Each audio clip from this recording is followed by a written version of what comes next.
ramdam talaga namin. Kaya nagpapasalamat kami sa Lord sa buhay ni Bunso. Ngayon, hindi ko nasasabihin kay Bunso na lumaban. Kahapon, nasabi ko na rest well sa piling ng Panginoon. Huwag nang lumaban para sa amin. Kasi yung appointment niya nga kay God ay eto na. Sobra-sobra na yung extensions na binigay ng Panginoon sa amin para makasama namin siya. And yung life ni Bunso, hindi sayang. Yung 34 years niya, hindi sayang. Kasi yung 34 years niya, na-maximize niya yun para iparamdam sa aming lahat at sa mga nagmamahal sa kanya at sa mga kaibigan niya yung pagmamahal na unconditional talaga. Wala talaga siyang hinihinging kapalit sa amin. Yung time, sabi ko nga, grabe to si Bunso. Kami may 24 hours lang. Bakit siya parang may 48 hours siya sa isang araw? Kasi nabibigyan niya ng time talaga lahat. Yung, ewan ko kung paano niya na ma-maximize yung time niya. Nabibigyan niya kami ng time lahat. Kapag may mga request kami sa kanya, one call away lang talaga. Kaya, yung life ni Bunso, yung 34 years, hindi talaga sayang. Yung mga extensions na binigay ng Panginoon sa kanya, nagpapasalamat kami doon. Punong-puno kami ng pasasalamat doon sa 34 years na yun. At wala kaming pinanghihinayangan doon. We will always treasure lahat ng memories na kasama namin siya. Kasi masaya lang. Masaya lang talaga yung mga moments na kasama namin. And salamat din sa MCTV family. Kasi hindi magiging ganito kadali sa amin ito kung wala kayo every day, every night na yung comfort nyo sa amin, sa family namin. Kaya maraming salamat po. Pastor Mon, Ninang Beth, and sa leaders and congregations ng MCT. Ramdam na ramdam namin yung pagmamahal nyo kay Ninyo, kay Ninang. Patuloy po natin i-extend ito sa mga relatives o kaibigan na kung meron gusto ng salita. Patuloy po natin ang galing sa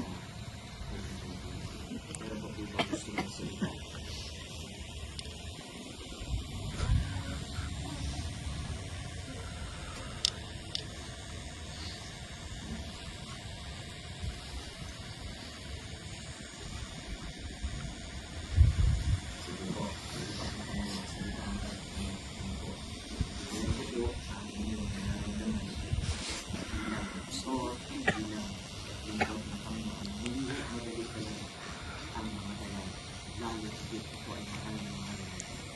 Subalit ang pangako ng Panginoon na ating pangatawakan sa pagkakataon ito. At ako po naniniwala ng mga mapapait na karanasan sa buhay ay ginagamit ng Diyos upang pagtibayin ang pagkakataon sa Kanya. Ang pagsasama ng pamilya, ang pagtutulungan at ang pag-ibig.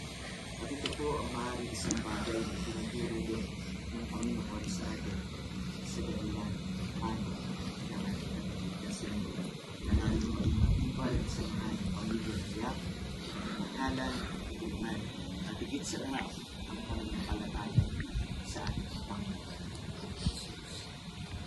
Next, so kung basahin ang Juan 11:25, ganito po ang sinasabi. Mga kapatid, ito ang sabi ng Jesus, ako ang huling pagkabuhay at ang buhay. Ang sumasampalataya sa akin, kahit siya ay ay muling mabubuhay. Ang Panginoong Jesus po mismo ang nagsabi ng mga katagal nito. Pagkatapos niyang mamatay, siya po nabuhay ng ikatlong araw at nagpakita sa kanyang mga alaga.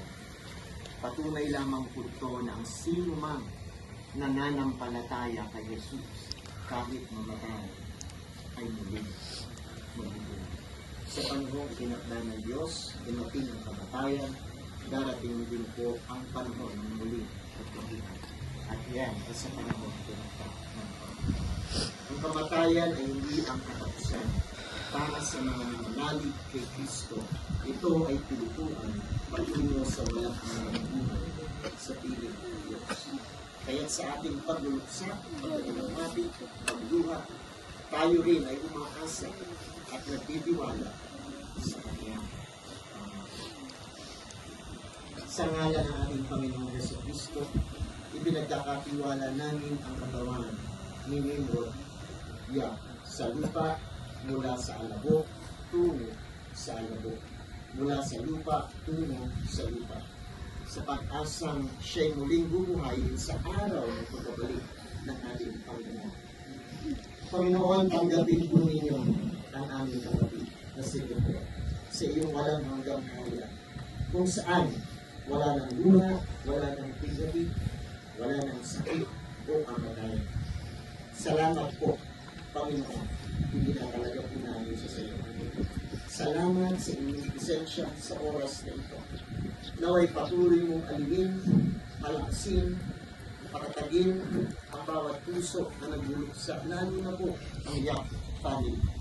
Turuan mo po sila kung mamuhay ng may pananampalataya at pag-asa hanggang sa muli namin pag-ibig sa piling mo, sa pangalan ng aming anak, ng iyong anak na si Jesus. Amen.